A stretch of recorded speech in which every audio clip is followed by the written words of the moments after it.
यो दिव्याक्षरमुक्तजुष्टचरणोऽनन्तार्गते जोमये धाम्नि ब्रह्मपुरे शुभावयववान् दिव्ये निजे राजते यो धृत्वात्र नराकृतिं च सवृषां भक्तिं विदे निक्षितौ तं धार्मिं ह्यवतारिणं च सहजानन्दं हरिं चिन्तये गुणातीतोऽक्षरं ब्रह्म भगवान् पुरुषोत्तमः जनो जानन्निदं सत्यं मुच्यते भवबन्धनात्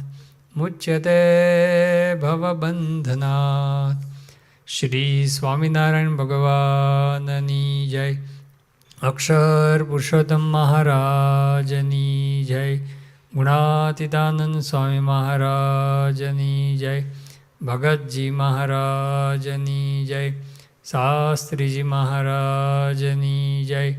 योगीजी महाराजनी जय। प्रमुख स्वामी महाराजनी जय। महंत स्वामी महाराजनी जय। प्रमुख स्वामी महाराज शताब्दी महोत्सवनी जय। स्वामीनारायण हरे वचनामृत गढ़ा प्रथमनु 12मुं तत्वोना लक्षणनु तथा उत्पत्तिनु। स्वामीनारायण हरे संवत 1876 माक्षर सुधी पूनमने दिवस श्रीजी महाराज श्री गढ़ड़ा मध्य दादा खाचरना दरबार में विराजमान था अने सर्व श्वेत वस्त्र धारण कर्या हता अने पोताना मुखारविंदनी आगळ साधु तथा देश देशना हरिभक्तनी सभा भराईने बैठी हती। पछी श्रीजी महाराज बोल्या जे जगतना कारण एवा जे पुरुष प्रकृति काळ अने महत्तत्वादिक 24 तत्व एमना स्वरूपने ज्यारे ए जीव जाणे छे त्यारे पोताने विषय रही जे अविद्या अने तेना कार्य एवा जे 24 तत्व तेना बंधन थकी मुकाय छे। श्रीजी महाराज अहींया तत्वज्ञाननी थोड़ी वातो करे छे। आखुं वचनामृत तत्वज्ञाननुं छे परंतु आपणे समजवा माटे प्रयत्न करीशुं। श्रीजी महाराज कहे छे के जगतना कारण एवा पुरुष प्रकृति काळ अने महत्तत्वादिक 24 तत्व एमना स्वरूपने एटले के तत्वोने बधाने जाणे त्यारे पोताने विषे रही जे अविद्या एटले के माया अने मायाना कार्य जे 24 तत्व एना बंधन थकी मुकाय छे। एटले माया थकी मुक्त थवा माटे आ तत्वनुं ज्ञान आवश्यक छे एवुं श्रीजी महाराज जणावे छे। केवळ वाद विवाद माटे आवश्यक छे एवुं नथी कहेता परंतु श्रीजी महाराज जे कई बात करे छे ए जीवन उपयोगी है। तत्वज्ञाननी बात पण जीवन उपयोगी है एटला माटे बात करे छे के जेनाथी आ तत्वज्ञान जाणवाथी माया ने मायाना कार्यमांथी मुक्त थवाय छे। तो अहींया श्रीजी महाराजे पहलो शब्द वापर्यो जगतना कारण। हकीकतमां जगतनुं कारण ए तो परब्रह्म पुरुषोत्तम नारायण अने अक्षर ब्रह्म छे। आ बेज जगतना कारण छे, अक्षर ब्रह्म ने परब्रह्म। कारण के सृष्टि समय ज्यारे थयो आत्यंतिक प्रलय पछी ज्यारे परब्रह्म पुरुषोत्तम नारायणे फरी सृष्टि करवानो संकल्प कर्यो तो पुरुषोत्तम नारायणे अक्षर ब्रह्म सामे जोयुं अने अक्षर ब्रह्मे पुरुषोत्तम नारायणनी अनुवृत्ति मरजी समझी के एमनी इच्छा हवे सृष्टिनी उत्पत्ति करवानी छे। એટલે અક્ષર બ્રહ્મે અનંત કોટી મુક્ત બેઠા છે એમાંથી એક મુક્ત સામું જોયું અને એ મુક્ત એ પ્રકૃતિ સાથે જોડાયો એટલા માટે એને પુરુષ કહેવાય છે। પ્રકૃતિ એટલે માયા। એ પ્રકૃતિ પુરુષમાંથી અનંત કોટી બ્રહ્માંડ ઉત્પન્ન થયા, અનંત પ્રધાન પુરુષ ઉત્પન્ન થયા અને અનંત પ્રધાન પુરુષમાંથી એક પ્રધાન પુરુષમાંથી આખે એક બ્રહ્માંડની રચના થઈ। એટલે એ રીતે અનંત કોટી બ્રહ્માંડ થયા। એટલે સમગ્ર सृष्टिना कारण ए तो अक्षर ब्रह्म ने परब्रह्म है। ये बात श्रीजी महाराजे सारी रीते प्रथमनु 41 गढ़ड़ा प्रथम सेक्शन 41 अने गढ़ड़ा मध्य मिडल सेक्शन एनु जे त्रीजु वचनामृत है એનો જે લાસ્ટ પેરેગ્રાફ છે એ લાસ્ટ પેરેગ્રાફની અંદર પણ શ્રીજી મહારાજ પોતે આ વાત જણાવે છે કે પ્રકૃતિ પુરુષ છે એના દ્વારા સૃષ્ટિ થાય છે, પણ પ્રકૃતિ પુરુષના પણ કારણ કોણ છે? એ અક્ષર બ્રહ્મ છે. એ શ્રીજી મહારાજ પોતે એમાં લખે છે. હવે જે બ્રહ્મ જ્ઞાનનો માર્ગ છે તેમાં તો એમ સમજવું છે જે બ્રહ્મ છે તે તો નિર્વિકાર ને નિરંશ છે, માટે વિકારને પામે નહીં, એના અંશ પણ થાય નહીં. અને એ બ્રહ્મને જે સર્વરૂપે કહે છે તેનું તો એમ છે જે એ બ્રહ્મ જે તે પ્રકૃતિ પુરુષાદિક સર્વેના કારણ છે. પ્રકૃતિ પુરુષના પણ કારણ કોણ કીધા? બ્રહ્મ એટલે અક્ષર બ્રહ્મ. કારણ કે આગળ તરત જ પરબ્રહ્મ એના કરતાં જુદા છે ને પર છે એ વાત શ્રીજી મહારાજ પોતે કરે છે. એ જે બ્રહ્મ તે પ્રકૃતિ પુરુષાદિક સર્વેના કારણ છે ને આધાર છે ને સર્વેને વિશે અંતર્યામી શક્તિએ કરીને વ્યાપક છે. માટે જે કારણ ને આધારને વ્યાપક હોય તે કાર્ય થકી પૃથક હોય નહીં એમ સમજણને લઈને એ બ્રહ્મને શાસ્ત્ર છે તે સર્વરૂપે કહે છે. પછી કહે છે કે અને એ બ્રહ્મ થકી પરબ્રહ્મ જે પુરુષોત્તમ નારાયણ તે નોખા છે અને બ્રહ્મના પણ કારણ છે, આધાર છે ને પ્રેરક છે. એટલે આ રીતે શ્રીજી મહારાજ બ્રહ્મ અને પરબ્રહ્મ બંને સમગ્ર સૃષ્ટિના એક કારણ છે એવું બતાવે છે. પ્રથમના 41મા વચનાઓની અંદર પણ આ વાત સમજાવેલી છે. તો શ્રીજી મહારાજે કીધું કે આવી રીતે જો 24 તત્વને જો જાણે તો માયા થકી એ મુકાય છે. તો પછી મુક્તાન સ્વામી તરત પ્રશ્ન પૂછે છે. ત્યારે મુક્તાન સ્વામીએ પૂછ્યું છે, હે મહારાજ એમનું સ્વરૂપ કેમ જાણવામાં આવે? એટલે મુક્તાન સ્વામીને તો રસ માયાની નિવૃત્તિ થાય એમાં છે. શ્રીજી મહારાજે કીધું કે આ માયાની નિવૃત્તિ તત્વને જાણે તો થાય. તો કે તત્વને કેવી રીતે જાણવા? એમને કેવળ જીવનલક્ષી જ રસ છે. કાર્યણીનું 8મું વચનામૃત છે. એમાં મુક્તાન સ્વામી પોતે જ પ્રશ્ન પૂછે છે કે શાસ્ત્રમાં ભગવાનનું નિર્ગુણ સ્વરૂપ કયું છે અને સગુણ સ્વરૂપ પણ કયું છે? તો ભગવાનના નિર્ગુણ સ્વરૂપને જાણવે કરીને શો લાભ થાય ને સગુણ સ્વરૂપ જાણવે કરીને પણ શો લાભ થાય? એટલે એને તો આ સ્વરૂપ જાણવાથી શું લાભ થાય, આધ્યાત્મિક માર્ગની અંદર આપણને શું ફાયદો થાય, આપણી શું પ્રગતિ થાય, એ જ એમને રસ છે. એટલા માટે મુક્તાન સ્વામી અહીંયા તત્વજ્ઞાનનો પ્રશ્ન પૂછે છે. એટલે મુક્તાન સ્વામીના જીવનમાં આપણે જોઈએ એમણે જે કંઈ પ્રશ્ન પૂછ્યા છે એ તમામ પ્રશ્નો એમણે જીવનલક્ષી જ પ્રશ્નો પૂછ્યા છે. આપણને જે થોડા ઘણા પણ જે તત્વજ્ઞાન સંબંધી પ્રશ્નો જોવા મળે છે એની પાછળનો હેતુ તો એમનો કેવો છે કે આ માયા થકી મુકાય અથવા તો એ જાણવે કરીને શું લાભ થાય આધ્યાત્મિક માર્ગની અંદર, એ જ હેતુ એક એમનો રહેલો છે. એટલા માટે એમણે એ તત્વજ્ઞાન સંબંધી બહુ જ ઓછા પ્રશ્નો પણ એ પણ જીવનલક્ષી સમજીને જ પૂછેલા છે. ત્યારે મુક્તાન સ્વામીએ પૂછ્યું છે, હે મહારાજ એમનું સ્વરૂપ કેમ જાણવામાં આવે? ત્યારે શ્રીજી મહારાજ બોલ્યા છે, એમના સ્વરૂપ તો એમના લક્ષણને જાણવે કરીને જણાય છે. એટલે તત્વના લક્ષણ હવે મહારાજ પોતે કહે છે. એમાં પહેલાં પુરુષનું કહે છે. પુરુષ એટલે મુક્ત. જે હમણાં આપણે વાત કરી પ્રમાણે પરબ્રહ્મ પુરુષોત્તમ નારાયણની સૃષ્ટિ સમયે અક્ષર બ્રહ્મ સામે જોયું અને અક્ષર બ્રહ્મે અનંત મુક્તમાંથી એક મુક્ત સામે જોયું અને મુક્ત જે પ્રકૃતિ સાથે જોડાયો એને પુરુષ શબ્દથી કહે છે. એ અક્ષર મુક્તને એ પ્રકૃતિ સાથે જોડાયો છે એટલા માટે પ્રકૃતિ પુરુષ એ પુરુષ શબ્દથી કહે છે. એટલા માટે પહેલું પુરુષનું લક્ષણ કહે છે. પ્રકૃતિના નિયંતા ને પ્રકૃતિ થકી વિજાતીય ને અખંડ ને અનાદિ ને અનંત ને સત્ય ને સ્વયં જ્યોતિ ને સર્વજ્ઞ ને દિવ્ય વિગ્રહ ને સમગ્ર આકાર માત્રની પ્રવૃત્તિના કારણ અને ક્ષેત્રજ્ઞ એવા પુરુષ છે. હવે શબ્દો બધા થોડા નવા લાગશે પરંતુ સમજવા માટે પ્રયત્ન કરીએ છીએ કે આ પુરુષ કેવા છે કે પ્રકૃતિના નિયંતા. પ્રકૃતિને પોતે વશ નથી પણ પ્રકૃતિના પણ પોતે નિયંતા છે. કારણ કે અક્ષરધામના મુક્ત છે, પ્રકૃતિથી પર થઈ ગયેલા છે એટલા માટે પ્રકૃતિના પણ નિયંતા છે. પ્રકૃતિ થકી વિજાતીય છે. વિજાતીય એટલે જુદા. પ્રકૃતિ જળ છે અને આ પુરુષ છે એ બધે ચેતન છે એટલા માટે પ્રકૃતિ થકી એ વિજાતીય છે. અખંડ છે, જેના ખંડ એટલે ભાગ થતા નથી. જેમ કોઈ પણ વસ્તુ હોય ને આપણે કાપીએ ખંડ થાય ભાગ થાય તો એવી રીતે આ પુરુષ છે એ અખંડ છે. અનાદિ છે. અનાદિ છે એટલે તત્વ એમનું જે આત્મતત્વ એ તો અનાદિથી છે. જેમ જીવ આપણે અનાદિના છીએ એ ભલે આપણે માયાથી મુક્ત થઈને અક્ષરધામમાં જઈએ તો આપણો આત્મા તો અનાદિ જ છે. અને પુરુષ શબ્દ એ પણ દરેક સૃષ્ટિ સમયે એ પણ પ્રવાહની રીતે પણ જોઈએ તો અનાદિ છે. જેમ ભારત સ્વતંત્ર થયું ત્યારથી આપણે જોઈએ કે ભાઈ વડાપ્રધાન પદ કે રાષ્ટ્રપતિ પદ એ કેવું હવે ચાલુ જ રહેવાનું. કારણ કે એ ભલે વડાપ્રધાન બદલાય કે રાષ્ટ્રપતિ બદલાય પરંતુ એ પદ તો ચાલુ જ રહેતું હોય છે.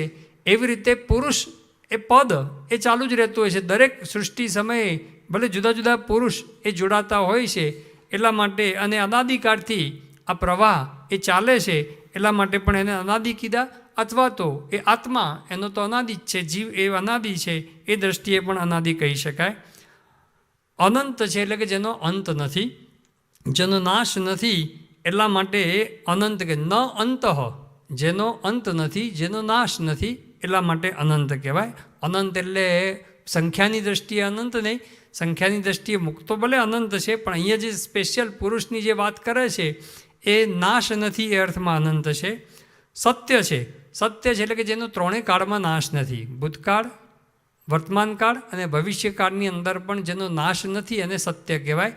આપણે જે લૌકિક ભાષાની અંદર સત્ય અસત્ય કહીએ છીએ કે ભાઈ સાચું બોલને, એ અર્થમાં સત્ય બોલતા શીખ, સત્યમ વદ, એ અર્થની અંદર વેદાંતની અંદર સત્ય જે વપરાય છે એ ત્રિકાલા બાધિત એવો શબ્દ વપરાય છે. ત્રિકાલા બાધિત એટલે ત્રણ કાળની અંદર ભૂતકાળ, વર્તમાનકાળ અને ભવિષ્યકાળની અંદર પણ જેનો નાશ ન થવાનો હોય એ સત્ય કહેવાય.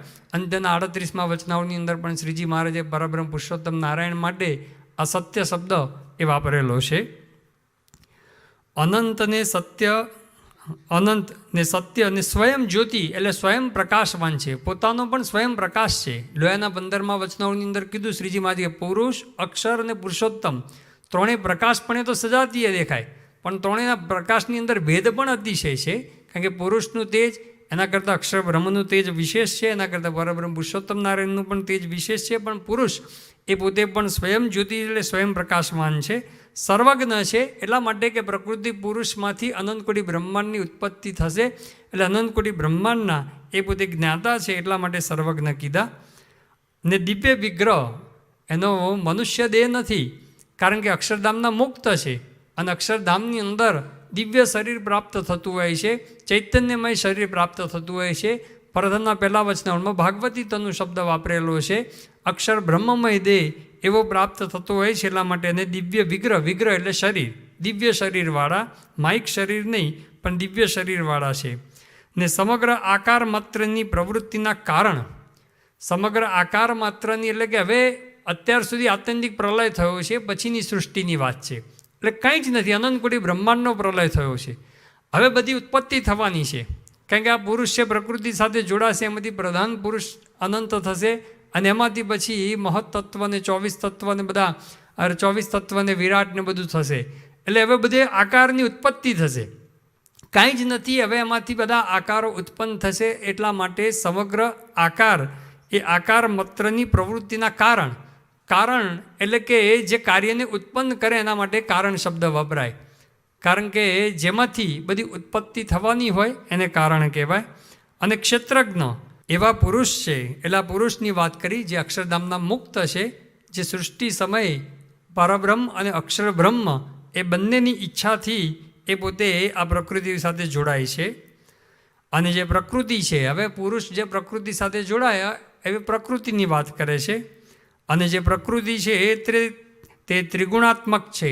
ત્રિગુણાત્મક એટલે 3 ગુણ, રજોગુણ, તમોગુણ અને સત્વગુણ, 3 ગુણ જેની અંદર રહેલા છે એટલા માટે ત્રિગુણાત્મક છે.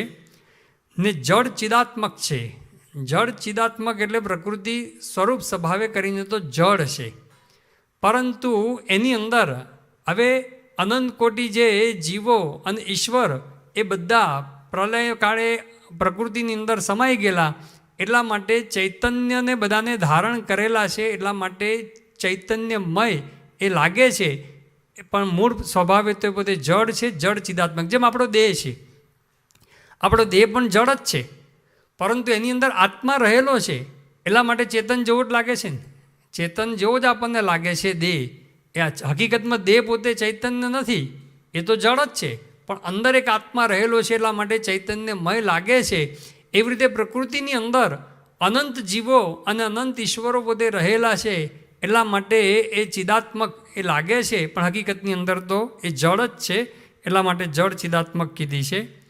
ને નિત્ય છે, કારણ કે મૂળ પ્રકૃતિ એ પણ એ નિત્ય છે, પરિણામી નિત્ય છે. ભલે એના બધા પરિણામ થાય છે, પરંતુ મૂળ પ્રકૃતિનો એ નાશ થતો નથી. શ્રીજી મહારાજે 5 તત્વ જે અનાદિના કીધા ને, જીવ, ઈશ્વર, માયા, બ્રહ્મ અને પરબ્રહ્મ, 5 તત્વ અનાદિના છે, નિત્ય છે, એનો કોઈ દિવસ નાશ નથી. એટલા માટે આ પ્રકૃતિ છે એ પણ આ નિત્ય છે ને નિર્વિશેષ છે. હવે આ મૂળ પ્રકૃતિની વાત કરે છે, એટલે નિર્વિશેષ એટલે જેની અંદર કોઈ વિશેષ નથી. વિશેષ એટલે અત્યારે આપણને બધું આ વિશેષ તે ઘટ પટ આ બધા મંદિર ને રોડ ને રસ્તા ને બિલ્ડિંગો ને બધું એ વિશેષ કહેવાય, પણ એવું કંઈ જ વિશેષ નથી. આત્યંતિક પ્રલય થઈ ગયો છે, એટલે અનંતકોટી બ્રહ્માંડનો નાશ થઈ ગયેલો છે, એટલે એની અંદર કોઈ વિશેષ એ રહેલું નથી. એટલા માટે નિર્વિશેષ. વિશેષ એટલે આ બધું ઘટ પટ એ બધું જે કંઈ દેખાય છે, જે કંઈ આકાર દેખાય એ બધા વિશેષ કહેવાય. એવા કોઈ વિશેષ આકાર જેની અંદર રહેલા નથી. એટલા માટે એ નિર્વિશેષ આ મૂળ પ્રકૃતિની વાત કરે છે. અને મહદાદિક સમગ્ર તત્વ અને જીવ માત્ર તેનું ક્ષેત્ર છે, કારણ કે સમગ્ર તત્વો અને જીવ ઈશ્વર બધા એની અંદર રહેલા છે. ઘર ક્ષેત્ર એટલે અહીંયા ઘરની અંદર, જેમ ઘરની અંદર માણસો બધા રહે એમ તમામ એ બધી માયાનું જે કાર્ય અને એ બધા જીવો એની અંદર રહેલા છે. એટલા માટે એનું ક્ષેત્ર એટલે કે એનું ઘર છે.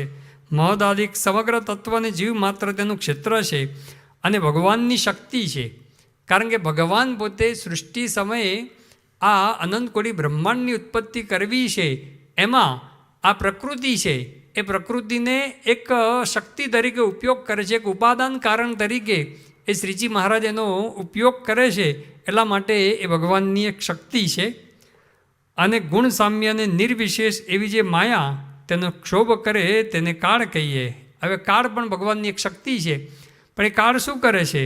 તો આ પ્રકૃતિ છે, એની અંદર 3 ગુણ જે આપણે વાત કરીએ ને, રજોગુણ, તમોગુણ ને સત્વગુણ, એ 3 ગુણ કેવા છે? સામ્ય એટલે સમાન છે. એટલા માટે અહીંયા ગુણ સામ્ય શબ્દ વાપર્યો, સમાનપણે રહેલા છે.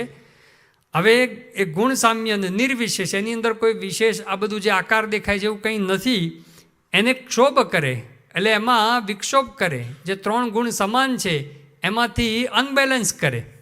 અનબેલેન્સ કોણ કરે છે? તો ભગવાન એક કાળરૂપ શક્તિ દ્વારા એ શ્રીજી મહારાજ આ પ્રકૃતિની અંદર આ ક્ષોભ કરે છે, અનબેલેન્સ કરે છે. અને અનબેલેન્સ કરે છે એમાંથી પછી આ બધી સૃષ્ટિની ઉત્પત્તિ થાય છે. પ્રધાન પુરુષ થાય છે, અનંત પ્રધાન પુરુષ થાય છે. અને એક પ્રધાન પુરુષમાંથી હવે જે મહત્તત્વાદિક જે બધા તત્વો એ ઉત્પન્ન થાય છે, એની શ્રીજી મહારાજ પોતે વાત કરે છે. હવે મહત્તત્વાદિક જે તત્વ તેના લક્ષણ કહીએ તે સાંભળો છે. ચિત્તને અને મહત્તત્વને અભેદપણે જાણવું. એટલે મહત્તત્વ જે 24 તત્વમાંનું આ પહેલું તત્વ છે પ્રધાન પુરુષમાંથી. હવે મહત્તત્વ એક તત્વ છે, એક પદાર્થ છે, એક પદાર્થ એક ઉત્પન્ન થાય છે મહત્તત્વ. અને મહત્તત્વને આપણે ચિત્ત છે, એ ચિત્ત પણ જેમ શુદ્ધ છે એમ મહત્તત્વ પણ અત્યારે શુદ્ધ છે એવું મહારાજ પોતે વર્ણન કરે છે. એટલા માટે બંને અભેદપણું જાણવું એમ લખે છે. ચિત્તને અને મહત્તત્વને અભેદપણું જાણવું. અને જે મહત્તત્વને વિશે સૂક્ષ્મ રૂપે કરીને સમગ્ર જગત રહ્યું છે. સૂક્ષ્મ રૂપે સમગ્ર જગત એ રહેલું છે, કારણ કે એમાંથી આખું જગત થવાનું છે. સૂક્ષ્મ રૂપે છે, પછી સ્થૂળ રૂપે હવે બહાર આવશે. એટલે અણુરૂપે આપણે કહી શકીએ કે અણુરૂપે સૂક્ષ્મ રૂપે રહેલું છે. અને પોતે નિર્વિકાર છે ને પ્રકાશમાન છે ને સ્વચ્છ છે ને શુદ્ધ સત્વમય છે.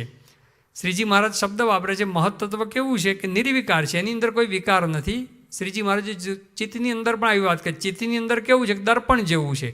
એ જે બધું દેખો એ દર્પણની અંદર બધું દેખાય એમ ચિત્તની અંદર એ બધું દર્પણની જેમ બધા ફોટા પડે છે, પણ પોતે તો શુદ્ધ છે. એમ અહીંયા પણ શ્રીજી મહારાજ પોતે કહે છે કે આ મહત્તત્વ એ નિર્વિકાર છે, એની અંદર કોઈ વિકાર નથી. અહીં પણ પ્રકાશમાન છે, એની અંદર પણ પ્રકાશ રહેલો છે અને સ્વચ્છ છે અને શુદ્ધ સત્વમય છે. 3 ગુણ જે કીધા, રજોગુણ, તમોગુણ ને સત્વગુણ, એ 3 ગુણની અંદર આ સત્વગુણ જ પ્રધાનપણે આ મહત્તત્વની અંદર રહેલો છે. એટલા માટે શુદ્ધ સત્વમય છે અને શાંત છે, કારણ કે હજુ એની અંદર સૂક્ષ્મ રૂપે બધું જગત પડ્યું છે, એની અંદરથી બધી ઉત્પત્તિ થવાની બાકી છે. એટલા માટે એને શાંત કીધું છે. હવે અહંકારનું લક્ષણ કહીએ છીએ. અહંકાર જે તે ત્રિગુણાત્મક છે અને ભૂત ભૂત માત્ર, ઇન્દ્રિયો, અંતઃકરણ, દેવતા અને પ્રાણ એ સર્વની ઉત્પત્તિનું કારણ છે. એને વિશે શાંતપણું છે, ઘોરપણું છે ને વિમૂઢપણું છે. અહંકાર છે એની અંદર કહે છે કે અહંકાર આપણે એક તત્વ છે, પદાર્થ છે. એની અંદર એ શ્રીજી મહારાજ પોતે કહે છે કે ત્રિગુણાત્મક છે, કે એની અંદર ત્રણેય ગુણો રહેલા છે, રજોગુણ, તમોગુણ ને સત્વગુણ. અને એની અંદરથી રજોગુણમાંથી બધું ઉત્પન્ન થાય, તમોગુણમાંથી પણ ઉત્પન્ન થાય, ને સત્વગુણની અંદરથી પણ એ બધું ઉત્પત્તિ બધી થતી હોય છે. એ વાત શ્રીજી મહારાજે જુદા જુદા વચનામૃતોની અંદર એ આપણને સમજાવેલી છે. 95નું ત્રીજું વચનામૃત છે, પ્રથમનું 51મું વચનામૃત છે. એ બધા વચનામૃતની અંદર રજોગુણમાંથી શું ઉત્પન્ન થાય છે, તમોગુણમાંથી શું ઉત્પન્ન થાય છે અને સત્વગુણમાંથી શું શું ઉત્પન્ન થાય છે. પણ એ શ્રીજી મહારાજ એક સાથે લખી દે છે કે એ ત્રિગુણાત્મક છે અને ભૂત માત્ર એટલે પંચભૂત, પૃથ્વી, જળ, તેજ, વાયુ ને આકાશ. આ 5 ભૂત. ભૂત એટલે આપણે જે બધા ઘોષ કે છે એ નહીં, પરંતુ 5 ભૂત એટલે પૃથ્વી, જળ, તેજ, વાયુ ને આકાશ. એ પંચભૂત. ઇન્દ્રિયો, આપણી જે 10 ઇન્દ્રિયો, અંતઃકરણ અને 4 અંતઃકરણ, મન, બુદ્ધિ, ચિત્ત, અહંકાર. આગળ બધાનું પાછું વિશેષ નિરૂપણ પણ આવશે. દેવતા એટલે ઇન્દ્રિયો, અંતઃકરણના દેવતા. દરેક ઇન્દ્રિયોના જુદા જુદા એ દેવતા છે. કે જેમ કે આંખ છે, આંખના દેવતા સૂર્યદેવ દેવતા છે. દરેક ઇન્દ્રિયોને દેવતા, જેમ કે કાન, એ કાનના દેવતા દિક્પાલ છે. પછી ત્વચા, એ ત્વચાના દેવતા વાયુ છે. પછી ચક્ષુ એટલે કે આંખ, એના દેવતા સૂર્ય છે. પછી રસના, એના દેવતા એ વરુણ છે. ઘ્રાણ એટલે નાસિકા, એના દેવતા અશ્વિની કુમાર છે. પછી વાક એટલે આપણે વાણી, એના દેવતા બૃહસ્પતિ છે. પછી પાણી એટલે કે હાથ, હાથના દેવતા ઇન્દ્ર છે.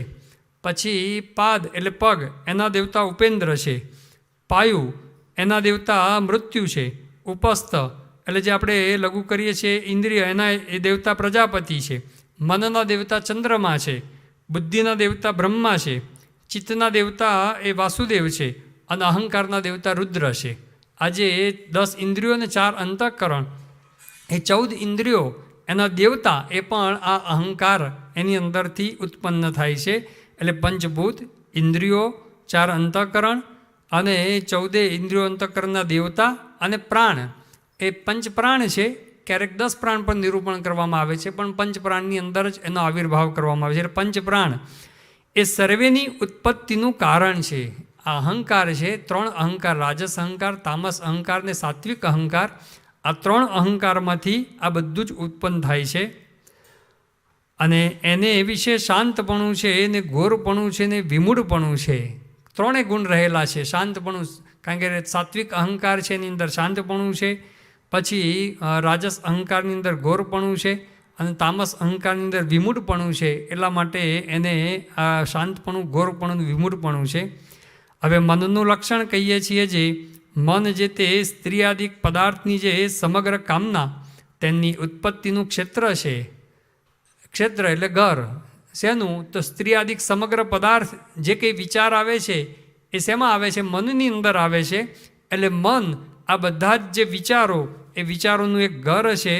એટલે કહે છે કે મનનું લક્ષણ, મન જે તે સ્ત્રીયાદિક પદાર્થની જે સમગ્ર કામના, જે કંઈ ઈચ્છાઓ થાય છે, એ ઈચ્છાઓ થાય છે એની ઉત્પત્તિનું એક ક્ષેત્ર છે, એ ઘર છે. અને સંકલ્પ વિકલ્પ રૂપ છે. એ ક્ષણ માત્ર પણ સંકલ્પ વિકલ્પ વિના રહી શકતું નથી. એ આપણને અનુભવ છે. સતત સંકલ્પ વિકલ્પ એ થયા જ રાખે. અને એટલા બધા સંકલ્પ વિકલ્પ એ થતા હોય છે. એટલે સંકલ્પ વિકલ્પરૂપ છે. અને સમગ્ર ઇન્દ્રિયોનું નિયંતા છે. 10 ઇન્દ્રિયો જે છે, એ 10 ઇન્દ્રિયો જે કાર્યાન્વિત થાય છે, એનો નિયંતા તો એ મન છે. કારણ કે મનને લીધે આ બધી ઇન્દ્રિયો એ બધી કાર્ય કરતી હોય છે. એટલા માટે એનું નિયંતા છે. જો મન ન પડે તો ઇન્દ્રિય એ કંઈ કરવા માટે સમર્થ નથી. કારણ કે આપણે આંખે કરીને ઘણી વખત જોઈએ, આ રસ્તામાં જતા હોઈએ અને કોઈને પૂછીએ કે ભાઈ ફલાણા હરિભક્ત તમને મળ્યા, તો ખબર નથી. ઘણી વખત તો ગાડી પડી હોય, આપણે કહે કે પેલી લાલ ગાડી રસ્તામાં પડી હતી, તમે આવ્યા ત્યારે કે મેં જોઈ નથી, મને ખબર નથી. એનું કારણ શું? જો આંખે કરીને દેખાઈ ના હોય તો ગાડીને ભટકાઈ જઈએ, પરંતુ દેખવા છતાં પણ ત્યાં મન નથી ગયું. એટલા માટે તે પદાર્થનું આપણને જ્ઞાન થતું નથી. એટલે મન છે એ નિયંતા એને કીધેલું છે. હવે બુદ્ધિનું લક્ષણ કહીએ છીએ જે બુદ્ધિને વિશે પદાર્થ માત્રનું જ્ઞાન રહેલું છે અને સમગ્ર ઇન્દ્રિયોને વિશે જે વિશેષ જ્ઞાન છે તે બુદ્ધિ વતે છે અને બુદ્ધિને વિશે સંશય, નિશ્ચય, નિદ્રા અને સ્મૃતિ એ રહ્યા છે. બુદ્ધિ છે એ શ્રીજી મહારાજે એવું લખેલું છે મહારાજ કે સમગ્ર દેહની અંદર એ વ્યાપીને રહેલી છે, એટલા માટે પદાર્થ માત્રનું જ્ઞાન એ બુદ્ધિની અંદર રહેલું છે. સમગ્ર ઇન્દ્રિયોને વિશે પણ જે કંઈ જ્ઞાન છે એ બુદ્ધિને લીધે છે, કારણ કે સમગ્ર દેહની અંદર આ બુદ્ધિ પોતે વ્યાપક છે. અને બુદ્ધિને વિશે મહારાજ કે શું રહેલું છે કે સંશય, જે સંશય થાય આપણને શંકા જાય એ પણ બુદ્ધિનું કારણ છે. નિશ્ચય પણ થાય એ બુદ્ધિએ કરીને નિશ્ચય થતો હોય છે. અને નિદ્રા અને સ્મૃતિ એ બધું જ એ બુદ્ધિની અંદર એ રહેલું છે. અને શ્રોત્રત્વક, ચક્ષુ, રસના, ઘ્રાણ, વાક, પાણી, પાદ, પાયુ ને ઉપસ્થ આ 10 ઇન્દ્રિયો ગણાવે છે. એ જે 10 ઇન્દ્રિયો તેમનું લક્ષણ તો એ છે જે પોતપોતાના વિષયમાં પ્રવર્તવું. દરેકનું મહારાજે એક જ વાક્યમાં કહી દીધું કે દરેક ઇન્દ્રિયોનું કાર્ય શું કે પોતપોતાના વિષયની અંદર જવું. જેમ કે આંખ છે એનું કાર્ય શું તો એણે કરીને રૂપ જોવું, પછી સારું નરસું શું જોવું એ પોતે વિવેક રાખવાનો, પણ રૂપ જોવું કોઈ પણ એ આંખનું કાર્ય છે. શબ્દ સાંભળવો, કયો સાંભળવો કયો ના સાંભળવો એ વસ્તુ જુદી છે, પણ શબ્દ સાંભળવો એ કાનનું લક્ષણ છે. નાસિકા કરીને ગંધ લેવો એટલે શ્રીજી મહારાજ કીધું કે દરેક 10 ઇન્દ્રિયો છે તેમનું લક્ષણ તો એ છે પોતપોતાના વિષયની અંદર એ પ્રવર્તવું એ ઇન્દ્રિયોનું લક્ષણ છે. હવે પંચમાત્રાના લક્ષણ કહીએ છીએ તેમાં શબ્દનું લક્ષણ તો એ છે જે શબ્દ જે તે અર્થ માત્રનો આશ્રય છે અને વ્યવહાર માત્રનો કારણ છે અને બોલનારની જે જાતિ અને સ્વરૂપ તેનો જણાવનારો છે અને આકાશને વિશે રહેવાપણું છે એને આકાશની માત્રા છે અને શ્રોત્ર ઇન્દ્રિય કરીને ગ્રહણ કરવામાં આવે છે એ શબ્દનું લક્ષણ છે. મહારાજ હવે શબ્દ, સ્પર્શ, રૂપ, રસ અને ગંધ પંચ તન માત્રા જેની અંદરથી એ બધા પંચભૂત ઉત્પન્ન થાય છે એટલા માટે એનું લક્ષણ કહે છે. શબ્દનું લક્ષણ કહે છે એમાં પહેલું લખે છે શબ્દ જે તે અર્થ માત્રનો આશ્રય છે. અર્થ માત્રનો આશ્રય એટલે કે વાચક, અર્થ માત્રનો વાચક છે. વાચક એટલે કે જણાવનારો. હવે શબ્દ ના હોય ને તો તમે અર્થ એટલે આપણે અર્થ એટલે પેલા અર્થની અંદર અર્થ નથી. જેમ આપણે હું કહું બુક એટલે ચોપડી, એનો અર્થ તમે કરો એટલે તો તમે ભાષાંતર કર્યું કહેવાય.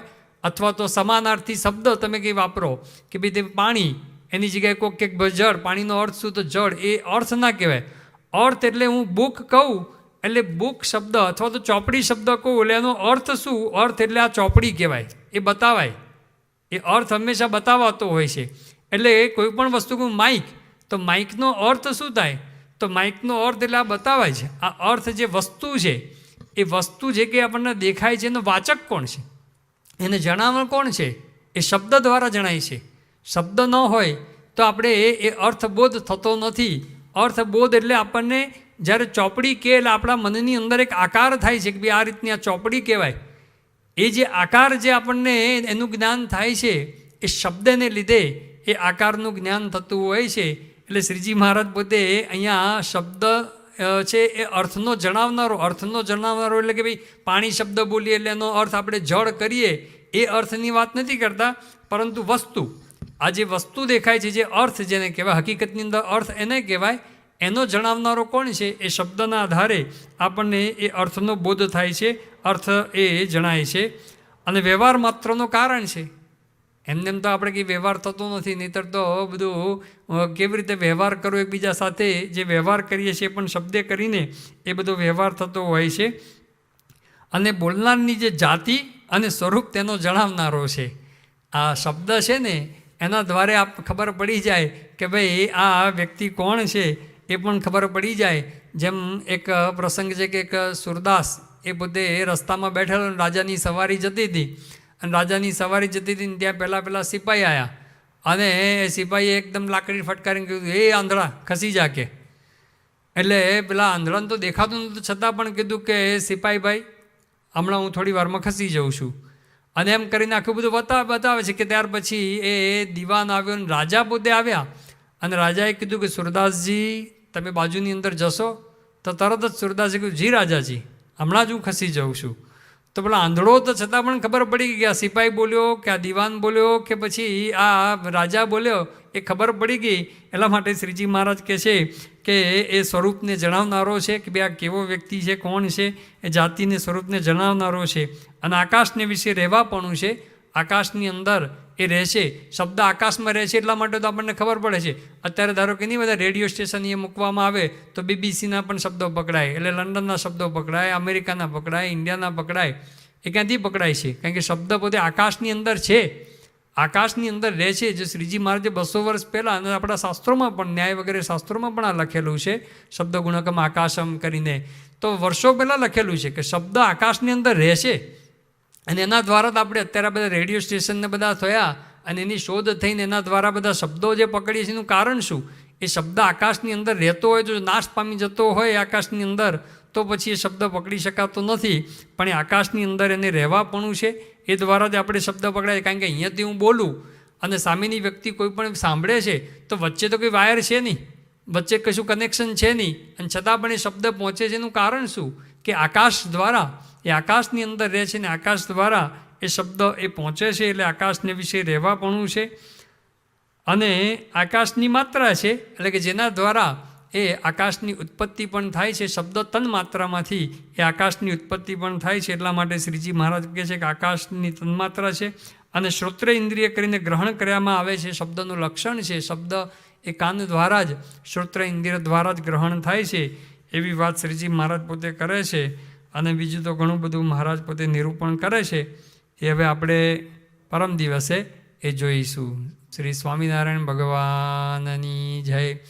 આ વચનામૃતનું આપણે પાન કરેલું, એની અંદર શરૂઆતની અંદર શ્રીજી મહારાજ જે કંઈ પ્રકૃતિ અને પછી પ્રધાન પુરુષ, મહત્તત્વ વગેરે જે તત્વોનું નિરૂપણ કરે છે એ વાત જોયેલી. એમાં પ્રકૃતિ પુરુષનો પુરુષ અને જે પ્રકૃતિ એની પણ બધી વાત જોયેલી. એમાં ઘણા બધાને કેટલાક પ્રશ્ન થયેલા, ખાસ તો ક્ષેત્ર અને ક્ષેત્રજ્ઞ માટે. પ્રકૃતિ એક ક્ષેત્ર છે.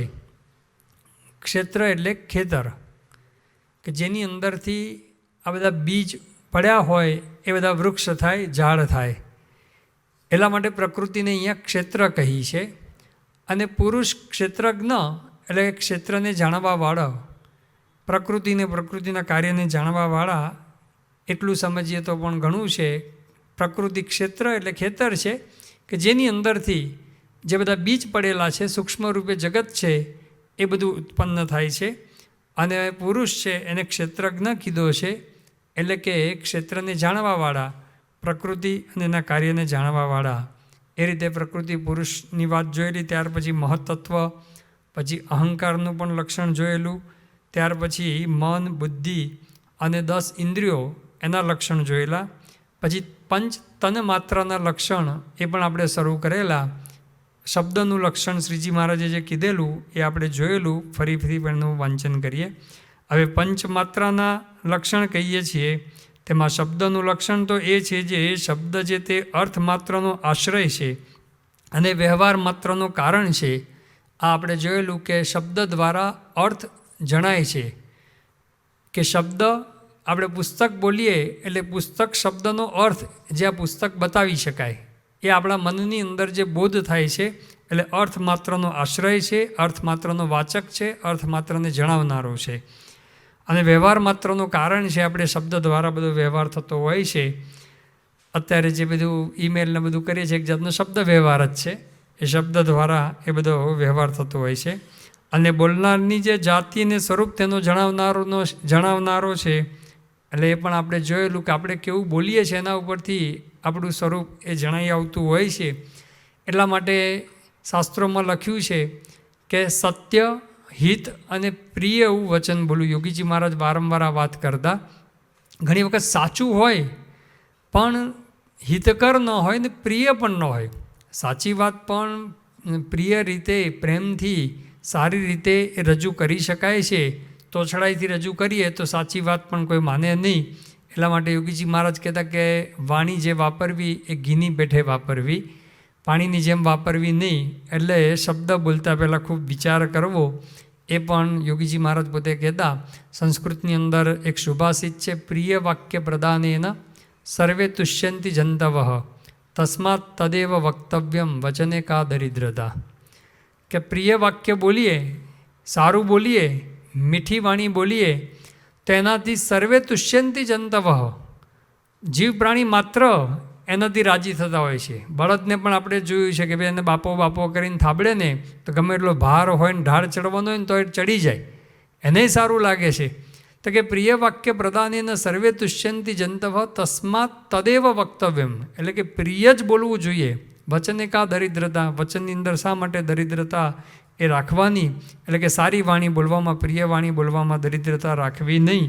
અને આપણે જોઈએ છે ઘણા જેમ સારા માણસો હોય એ વ્યવસ્થિત સારી રીતે એ બોલે છે. રાજસ્થાનમાં અમે ઘણાના ત્યાં જઈએ તો બોલે તો પણ આમ જી હુકમ, જી હજૂર, જી સ્વામીજી જે બોલે તો આપણને પણ લાગે કે નહીં ખરેખર આ જે વાણી જે વાપરે છે એ ખાનદાન કુટુંબના છે, આપણને ખબર પડી જાય. તો શ્રીજી મહારાજ કહે છે કે સ્વરૂપનો જણાવનારો છે શબ્દ.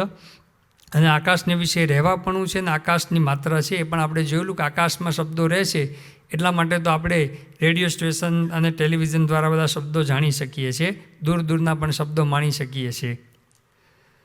અને શ્રોત્ર ઇન્દ્રિય કરીને ગ્રહણ કરવામાં આવે છે. શબ્દનું લક્ષણ છે કાન દ્વારા એ ગ્રહણ થાય. શ્રોત્ર ઇન્દ્રિય એટલે કાન. હવે સ્પર્શનું લક્ષણ કહીએ છીએ, જે સ્પર્શ છે તે વાયુની તન્માત્રા છે. એટલે કે સ્પર્શ એ વાયુની તન્માત્રા કે જેની અંદરથી એ વાયુની ઉત્પત્તિ થાય છે. અને કોમળપણું, કઠણપણું, શીતળપણું, ઉષ્ણપણું અને ત્વચાએ કરીને ગ્રહણ કરવાપણું એ સ્પર્શનું સ્પર્શપણું છે. સ્પર્શ દ્વારા આપણને કોઈ પણ વસ્તુની શું ખબર પડે છે એ શ્રીજી મહારાજ જણાવે છે કે કોમળ, કે ભાઈ આ સોફ્ટ છે, કઠણ એટલે કે હાર્ડ છે. તો સોફ્ટ છે, હાર્ડ છે, એ બધું ખબર કેવી રીતે પડે? આ સ્પર્શ દ્વારા એ આપણને ખબર પડતી હોય છે. પછી આ શીતળ છે, કોલ્ડ છે, પછી ઉષ્ણ છે, હોટ છે.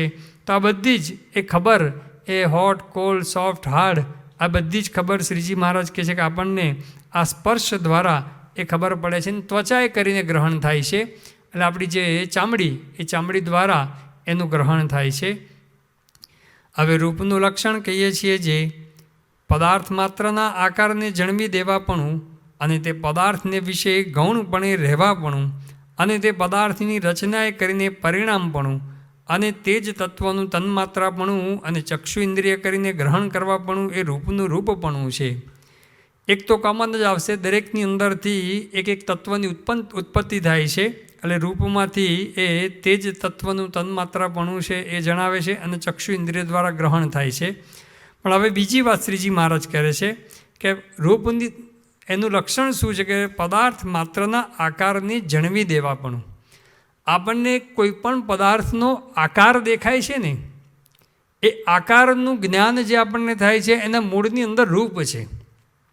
કોઈ પણ પદાર્થની અંદર રૂપ રહેલું છે, એ રૂપ રહેલું છે એના લીધે જ એ પદાર્થનું જ્ઞાન થાય છે, નહીંતર તો પદાર્થનું જ્ઞાન થાય જ નહીં. જે પદાર્થની અંદર રૂપ ના હોય એવો પદાર્થ જ નથી, પણ જો રૂપ ના હોય તેનું જ્ઞાન પણ ના થાય. એટલે આપણને એનો આકારનું જ્ઞાન ના થાય. જેમ કે આકાશ છે તો આકાશના આકારનું જ્ઞાન ના થાય, કારણ કે એની અંદર રૂપ નથી, એટલે એનું આકારનું જ્ઞાન આપણને થાય જ નહીં, એટલે નિરાકાર છે. એટલે કોઈ પણ આકારનું જ્ઞાન થાય છે એનું કારણ છે કે એ પદાર્થની અંદર એનું રૂપ રહેલું છે અને પછી એના લીધે એ આકારનું જ્ઞાન થાય છે. અને મહારાજ પોતે કહે છે કે પદાર્થને વિશે ગૌણપણે રહેવાપણું. કોઈ પણ પદાર્થની અંદર એ રૂપ રહેલું છે, એ રૂપ એ ગૌણપણે એ રહેલું જ છે પદાર્થની અંદર, એ પદાર્થથી છૂટું પડતું નથી. એ ન્યાયની ભાષાની અંદર એને સમવાય સંબંધ કહેવામાં આવે છે કે કોઈ પણ પદાર્થની અંદર એનું રૂપ એ હંમેશને માટે એ રહેલું છે, પદાર્થથી એ છૂટું પડતું નથી.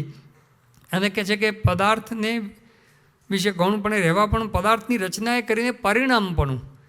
જે પદાર્થ બદલાય એની રચના બદલાય તે પ્રમાણે એ પોતે પણ એ નવા એ રૂપ છે એ પણ સાથે એ બદલાતું હોય છે, એને લીધે એનું પરિણામ પણ એ જુદું જુદું એ આવતું હોય છે. જેમ કે કોઈ વસ્તુ હોય એની અંદરથી પછી બીજી વસ્તુ બનાવવામાં આવે, તેનો આકાર બદલાય તો સાથે સાથે એ રૂપ પણ એ બદલાતું હોય છે. એટલા માટે કહે છે કે એ પરિણામપણું એટલે કે એ જુદા જુદા પરિણામ પણ પામે છે એ રૂપને કારણે.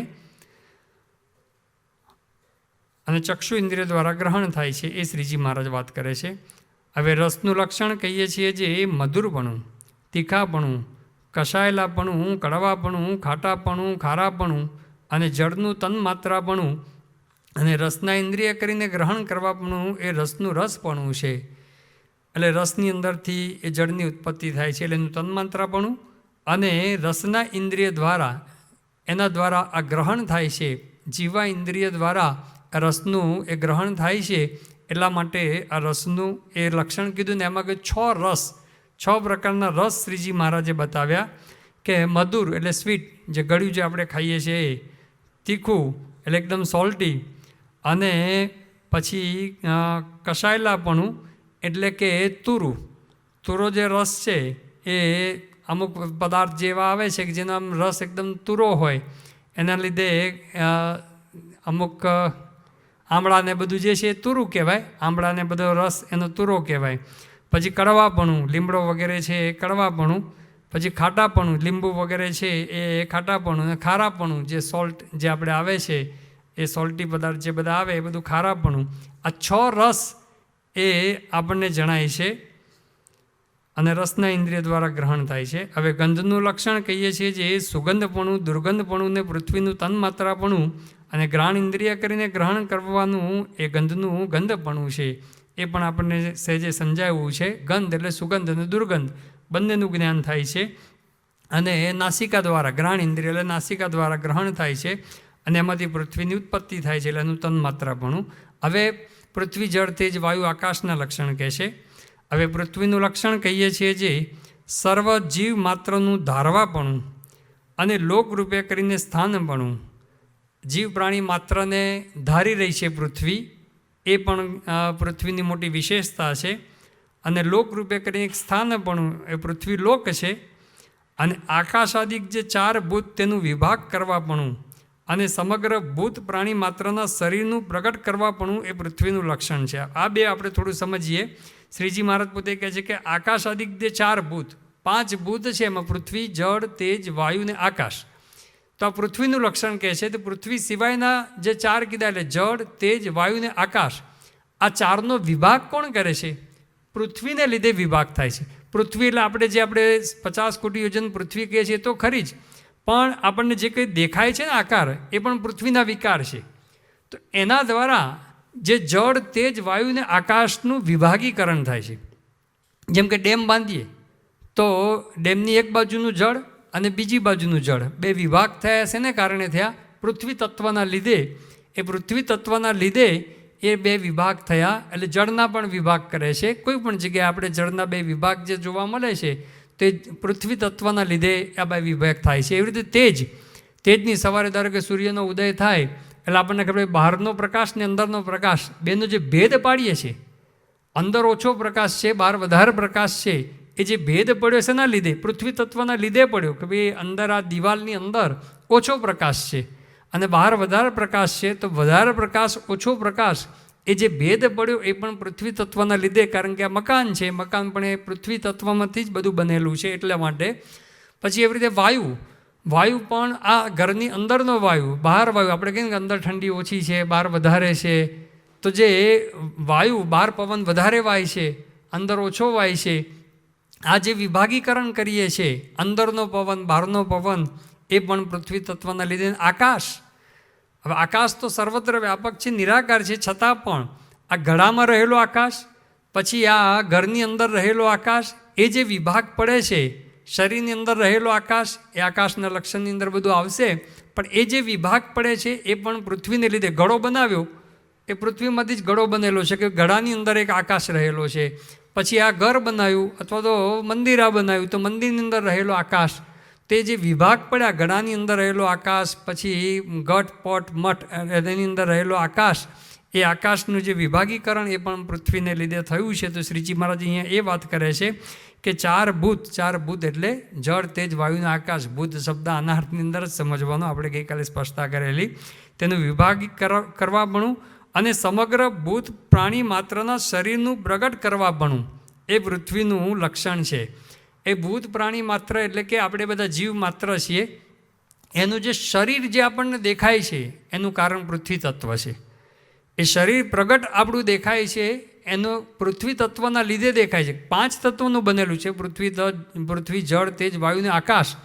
પણ જે આપણને આકાર દેખાય છે, કોઈનો પણ મનુષ્યનો આકાર દેખો કે પછી ઘોડા, ભેંસ, બળદ, હાથી, હરણ, જે કે બધાના આપણને આકાર દેખાય છે, એ આકાર દેખાય છે એનું કારણ પણ એ શ્રીજી મહારાજ કહે છે કે આ પૃથ્વી તત્વ છે, એ પૃથ્વી તત્વના લીધે આ બધા આકાર આપણને દેખાય છે, બધાના શરીર દેખાય છે. એટલે શરીર જે પ્રગટ થાય છે એનું કારણ પણ આ પૃથ્વી છે. હવે જળનું લક્ષણ કહીએ છીએ જે પૃથિવ્યાદિક દ્રવ્યનું પિંડીકરણ કરવાપણું અને પદાર્થને કોમળ કરવાપણું ને ભીનું કરવાપણું ને તૃપ્તિ કરવાપણું ને પ્રાણી માત્રને જીવાડવાપણું ને તૃષાની નિવૃત્તિ પમાડવાપણું ને તાપને ટાળવાપણું ને બહુપણું એ જળનું લક્ષણ છે. શ્રીજી મહારાજ કે જળનું લક્ષણ કહે છે પૃથિવ્યાદિક જે દ્રવ્યો હોય એનું પિંડીકરણ કરવાપણું. પિંડીકરણ કરવાપણું એટલે ભેગું કરવાપણું. જેમ કે લોટ છે, લોટ પણ એક જાતનું પૃથ્વી તત્વનું જ બનેલું છે. તો એ લોટ છૂટો છૂટો છે, પણ એની અંદર પાણી નાખો એટલે શું થાય, એનો એક પિંડો બની જાય. એ જે પિંડીકરણ થયું એ શેના લીધે થયું, લોટને લીધે થયું. પછી કુંભાર પોતે માટી ઘડો બનાવે તો પણ પહેલાં શું કરે, પિંડો બનાવે માટીનો. એ માટીનો પિંડો બનાવે એ શેનાથી થાય, એની અંદર માટી લાવે, પછી એની અંદર પાણી નાખીને ખૂંદીને પિંડો બનાવે. તો એ પિંડીકરણ થાય છે, ભેગું થાય છે, એનું કારણ એ જળ છે. એટલે કે છે કે પિંડીકરણ કરવાપણું અને પદાર્થને કોમળ કરવાપણું. કોઈ પણ કઠણ હોય તો એને પોચું કરવા માટે શું કરવું પડે કે એની અંદર પાણી નાખે એટલા માટે એ પોચું થતું હોય છે. એટલે કોમળ કરવાપણું, પછી ભીનું કરવાપણું. કોઈને ભીનું કરવું હોય તો પણ જે ડ્રાય હોય એમાંથી આપણે વેટ કરવું હોય તો પણ એ પાણીની જરૂર પડે છે. અને તૃપ્તિ કરવાપણું અને પ્રાણી માત્રને જીવાડવાપણું અને તૃષાની નિવૃત્તિ પમાડવાપણું. તે એમાં કહે છે કે તૃપ્તિ કરવાપણું. આપણે જે તૃપ્તિ થાય છે એ જળે કરીને તૃપ્તિ થાય છે અને તૃષાની નિવૃત્તિ એ પણ જળે કરીને થાય છે. બીજું આપણે ગમે તેટલા બીજા પીણા પીએ ને તો પણ જ્યારે બહુ જ તરસ લાગી હોય ને તો સાદા પાણીથી જે તૃષાની નિવૃત્તિ થાય અને જે તૃપ્તિ થાય ને એ બીજાથી ના થાય. એ ગમે તેટલું પછી આપણે ખાઈએ, ગમે એટલું કરીએ તો પણ પાણી પીવાથી જે તૃપ્તિ થાય અને તૃષાની નિવૃત્તિ થાય એ બીજાએ કરીને નથી થતું. એટલે કે તૃપ્તિકરણ કરવાપણું અને તૃષાની નિવૃત્તિ પમાડવાપણું અને પ્રાણી માત્રને જીવાડવાપણું એ જળનું લક્ષણ છે. પ્રાણી માત્ર, જીવ પ્રાણી માત્ર જીવે છે શેના આધારે, જળને આધારે. અન્ન તો પછી આવે છે, પહેલાં જળની જરૂર પડે. એટલે તો અત્યારે વૈજ્ઞાનિકો બીજા બધા ગ્રહની અંદર સંશોધન શેનું કરે છે, પાણીનું સંશોધન કરે છે. જો પાણી મળી આવે તો બીજા કોઈ પણ ગ્રહની અંદર એ જીવન પછી શક્ય બને. પણ જ્યાં સુધી પાણી ના મળે ત્યાં સુધી ગ્રહ બીજું શક્ય ના બને. અનાજ તો પછી પાણીના આધારે ઉગાડી શકાય, બધું થઈ શકે, પણ એટલે પાણી છે એ જીવ પ્રાણી માત્રને જીવાડવાપણું એ શ્રીજી મહારાજ પોતે એ લક્ષણની અંદર લખે છે. અને બહુપણું, પૃથ્વી કરતાં જળનું અધિકપણું છે, એટલા માટે બહુપણું એ જળનું લક્ષણ છે. હવે તેજનું લક્ષણ કહીએ છીએ જે પ્રકાશપણું ને અન્નાદિકને પચવી નાખવાપણું ને રસને ગ્રહણ કરવાપણું ને કાષ્ટનું ને હૂત દ્રવ્યાદિકનું ગ્રહણ કરવાપણું ને ટાળને હરવાપણું ને શોષણ કરવાપણું ને ક્ષુધા ને તૃષા એ તેજનું લક્ષણ છે. તેજનું લક્ષણ કહે છે કે પ્રકાશપણું, જે આપણને પ્રકાશ દેખાય છે એ પણ તેજને લીધે દેખાય છે. અન્નાદિકને પચવી નાખવાપણું, કારણ કે તેજ એટલે અગ્નિ. તો બહાર જેમ તેજ છે એમ આપણા જઠરની અંદર પણ જઠરાગ્નિ કહેવામાં આવે છે. એ જઠરાગ્નિ છે એને લીધે જ એ આપણે અન્નાદિક જે પચી જાય છે, અંદર જઠરની અંદર એક અગ્નિ રહેલો છે, એને લીધે જ અન્નાદિક બધા પચી જાય છે. અને આપણે સવારે ખાધું તો એ બપોરે ભૂખ્યા, બપોરે ખાધું હોય તો એ સાંજે ભૂખ્યા. સંત સ્વામી પોતે વાત કરતા કે 100 મણની કોઠી ભરાય. પહેલાંના સમયમાં અનાજ માટે કોઠી રાખવામાં આવતી, અનાજ બધું એની અંદર સ્ટોક કરવામાં આવતો. હવે તો એવું કંઈ બહુ બધા સ્ટોક કરતા નથી, પરંતુ જૂના જે ગામડાઓમાં જેણે જોવું હોય તો મોટી મોટી કોઠીઓ રાખે, ઘઉં, બાજરી જુદું જુદું ભરવા માટે. અને મોટી કોઠી હોય, આખી રૂમના છેક ઉપરની દિવાલ સુધી ઉપર થોડું જ બાકી હોય જેમાંથી બધું નાખે અને નીચેથી દાણા કાઢવાના હોય. તો સંત સ્વામી કે 100 મણની કોઠી હોય ને એ ભરાય, પણ આ પાશેરની કોઠી છે ને એ ન ભરાય. એ સવારે ભરી હોય તો એ બપોરે ખાલી. સવારે ગમે પેટ ભરીને ખાધું હોય કોઈક આપણને આપે કે હવે તો જરાય જશે નહીં, તો એ બપોરે પાછો ખાવા માટે તૈયાર થઈ જાય, બપોરે ખાધું હોય તો એ સાંજે તૈયાર થઈ જાય, અને સાંજે ખાધું હોય રાત્રે કોઈક આઈસ્ક્રીમ આપે તો એ પછી કોઠીમાં જગ્યા થઈ જાય. એટલે જે જગ્યા થઈ જાય છે એનું કારણ એ શ્રીજી મહારાજ પોતે કહે છે કે આ અંદર જે તેજ રહેલું છે, અગ્નિ રહેલો છે, એ અન્નાદિકને પચવી નાખે છે, એટલા માટે તો એ જગ્યા થાય છે. અન્નાદિકને પચવી નાખવાપણું, રસને ગ્રહણ કરવાપણું, જે બધા જે રસ છે એને ગ્રહણ કરે છે, અને કાષ્ટનું ને હૂત દ્રવ્યાદિકનું ગ્રહણ કરવાપણું. એટલે લાકડા અને હૂત દ્રવ્ય એટલે કે યજ્ઞની અંદર જે બધું હોમવામાં આવે એ બધું જ આ અગ્નિ કહેતા તેજ એ પોતે ગ્રહણ કરી લે છે. ને ટાળને હરવાપણું, ઠંડી હોય તો તેજ છે, સૂર્ય બરોબર જો નીકળે તો ઠંડી ઓટોમેટિક એ હરાઈ જતી હોય છે. તો ટાળને હરવાપણું ને શોષણ કરવાપણું, આપણે જે શોષણ થાય કોઈ પણ ભીનું પદાર્થ હોય એ તેજ ગરમીની અંદર સૂકવવામાં આવે તો એનું બધું શોષણ થઈ જતું હોય છે, પાણીનું બધું શોષણ થઈ જતું હોય છે, એટલા માટે શોષણ કરવાપણું. અને ક્ષુધા અને તૃષા એ તેજનું લક્ષણ છે. આપણને જે ભૂખ લાગે છે અને તરસ લાગે છે એ શરીરની અંદર પણ એક જાતનું તેજ રહેલું છે, તેજ તત્વ રહેલું છે, એના લીધે જ ભૂખ લાગે છે અને એના લીધે જ તરસ લાગે છે. તે પણ શ્રીજી મહારાજનું લક્ષણ કહે છે. હવે વાયુનું લક્ષણ કહીએ છીએ જે વૃક્ષાદિકને કંપાવવાપણું, ને તૃણાદિકને ભેળા કરવાપણું, ને શબ્દ સ્પર્શ રૂપ રસ અને ગંધ એ જે પંચ વિષય તેને શ્રોત્રાદિક પંચ ઇન્દ્રિયો પ્રત્યે પમાડવાપણું, અને સર્વ ઇન્દ્રિયોનું આત્માપણું એ વાયુનું લક્ષણ છે. શ્રીજી મહારાજ હવે વાયુનું લક્ષણ કહે છે કે વૃક્ષાદિકને કંપાવવાપણું, વૃક્ષાદિકને જે હલાવે છે એની અંદર જે કંપન આવે છે એટલે એ હલે છે. વૃક્ષાદિક એટલે બધું આવી ગયું, આદિકની અંદર એ વૃક્ષ છે, ધજા છે, કાં તો આપણું કપડું ફરફરેક જે થાય એ બધું એ કંપાવવાપણું. તૃણાદિકને બેડા કરવાપણું એટલે પાંદડા ઘાસ ને બધું જે પડ્યું હોય છૂટું તો એને ભેગું કરે, છૂટું કરે, પાછું ભેગું કરે, તે પણ એ વાયુનું લક્ષણ છે. પછી જે વાત કરે છે શબ્દ સ્પર્શ રૂપ રસ અને ગંધ એ જે પંચ વિષય તેને શ્રોત્રાદિક પંચ ઇન્દ્રિયો પ્રત્યે પમાડવાપણું, કે આપણે જે કંઈ સાંભળીએ છીએ કાન દ્વારા તો એનું માધ્યમ એ શું બને છે, વાયુ છે ને એના લીધે આપણે સાંભળી શકીએ છીએ. જ્યાં આગળ વાયુ નથી, શૂન્યાવકાશ હોય ત્યાં આગળ તમે શબ્દ સાંભળી શકો નહીં. એટલા માટે શબ્દ જે સંભળાય છે એનું કારણ પણ વાયુ છે. સ્પર્શનો પણ જે અનુભવ થાય છે આપણને એ વાયુ તત્વ રહેલું છે, એના માટે આપણને આ બધો સ્પર્શનો એ અનુભવ થતો હોય છે.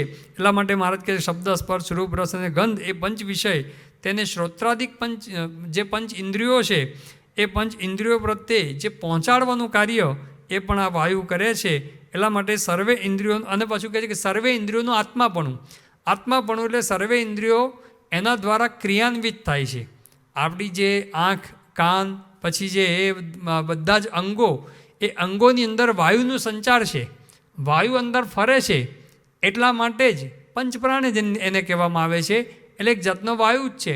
એ વાયુ અંદર ફરી રહ્યો છે, એના લીધે જ આપણી જે બધી ઇન્દ્રિયો અને આપણું જે શરીર છે ને એ શરીર છે એ બધું કાર્ય કરી શકે છે. એટલા માટે એનું ઇન્દ્રિયોનું આત્માપણું એટલે કે કારણપણું એ અહીંયા કીધું છે. હવે આકાશનું લક્ષણ કહીએ છીએ જે સમગ્ર જીવ માત્રને અવકાશ દેવાપણું, અને ભૂત પ્રાણી માત્રનો જે દેહ તેનો માયલો વ્યવહાર ને દેહનો બહારનો વ્યવહાર તેનું કારણપણું, અને પ્રાણ ઇન્દ્રિયોને અંતઃકરણે સર્વેનું સ્થાનકપણું એ આકાશનું લક્ષણ છે. શ્રીજી મહારાજ કહે છે કે આકાશનું લક્ષણ શું કહે છે, કે સમગ્ર જીવ માત્રને અવકાશ દેવાપણું.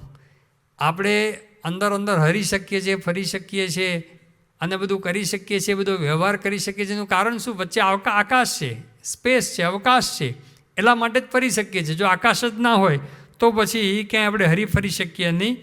અને ભૂત પ્રાણી માત્રનો દેહ ને તેનો માયલો વ્યવહાર અને બહારનો જે વ્યવહાર એનું કારણપણું, અંદર પણ જે બધો વ્યવહાર થાય છે, આપણું જે જમીએ છીએ એ અંદર જે અવકાશ છે એ અવકાશ એ ખાલી જગ્યા છે, એને લીધે તો આપણે બધું જમી શકીએ છીએ. જો ખાલી જગ્યા જ ના હોય તો ક્યાંથી જમી શકીએ. જેમ કોઈ બોટલની અંદર પાણી એક ફૂલ ભરી દીધું હોય તો એની અંદર કશું જાય જ નહીં. તો આકાશ છે એના લીધે જ એ બધું આપણે અંદરનો વ્યવહાર પણ બધો ચાલે છે. રુધિર પણ જે બધું ભ્રમર ફરે છે એના મૂળની અંદર પણ આકાશ છે, સ્પેસ છે, જગ્યા છે, એના લીધે જ એ બધું અંદરનો વ્યવહાર અને બહારનો વ્યવહાર તો આપણે જોઈએ છીએ, હરીએ છીએ, ફરીએ છીએ, એ બધું જ કરી શકીએ છીએ. અને પ્રાણ, ઇન્દ્રિયો અને અંતઃકરણ એ સર્વનું સ્થાનકપણું, કારણ કે આ બધું આકાશની અંદર એ રહેલું છે એટલા માટેનું સ્થાનકપણું એ આકાશનું લક્ષણ છે. એવી રીતે 24 તત્વ, પ્રકૃતિ, પુરુષ અને કાળ એમના જો લક્ષણ જાણે તો એ જીવ અજ્ઞાન થકી મુકાય છે. શ્રીજી મહારાજાના મૂળની અંદર તો આ જ બતાવે છે કે આ બધું જાણીને કરવાનું શું? તો આ બધું જો જાણ્યું હોય તો શ્રીજી મહારાજ કહે કે ભાઈ આ બધું તો પ્રકૃતિ પુરુષમાંથી ઉત્પન્ન થયેલું છે, પ્રકૃતિમાંથી ઉત્પન્ન થયેલું છે. ભગવાન એ સર્વેના કરતા હરતા છે. આ બધી ઉત્પત્તિ, સ્થિતિ, પ્રલયના કરતા હરતા એક શ્રીજી મહારાજ છે. આ જ વતનાવરની અંદર આગળ આવશે અને આ બધું જે પ્રકૃતિમાંથી ઉત્પન્ન થયું છે તો પાછું પ્રકૃતિમાં પાછું લીન થઈ જવાનું છે, બધું નાશ પામવાનું છે. એ પ્રલયની પણ વાત કરવાના છે. જો અમને જાણી રાખ્યું હોય તો કે આ બધામાં કંઈ માલ છે નહીં, આ બધામાં કશામાં માલ નથી. ખરેખરો માલ તો ભગવાન અને સંતની અંદર છે. જે પુરુષોત્તમ નારાયણ અક્ષર બ્રહ્મ દ્વારા આ બધી સૃષ્ટિ થઈ છે એની અંદર જ સાચો માલ છે. એટલું જો આપણને જણાઈ જાય તો તત્વનું કદાચ ઓછું વધતું જ્ઞાન થયું, પણ એટલું જ્ઞાન થયું કે આ બધું નાશવંત છે, આ બધું નાશ પામી જવાનું છે. અને ભગવાને આ બધી સૃષ્ટિ રચેલી છે, ભગવાનને આ બધી સૃષ્ટિની ઉત્પત્તિ કરેલી છે. એટલા માટે સાચો માલ, સાચો લાભ એ ભગવાન અને સંતની અંદર છે. એટલું સમજાય તો પણ શ્રીજી મહારાજ કહે છે કે ભાઈ અજ્ઞાન થકી એ મુકાય છે. અને ત્યાર પછી શ્રીજી મહારાજ કહે છે કે એ સર્વની ઉત્પત્તિ અને એની પણ એ આપણે જાણ્યું હોય તો પણ આપણને ખબર પડે કે ભાઈ આ બધાની ઉત્પત્તિ થઈ એના મૂળની અંદર તો ભગવાન છે. એ પણ વાત શ્રીજી મહારાજ કરે છે. પછી પ્રલયની વાત કરે છે. તો ઉત્પત્તિ અને પ્રલયની વાત જે શ્રીજી મહારાજ આપણને સમજાવે છે, જે આપણે જાણવાની જરૂર છે.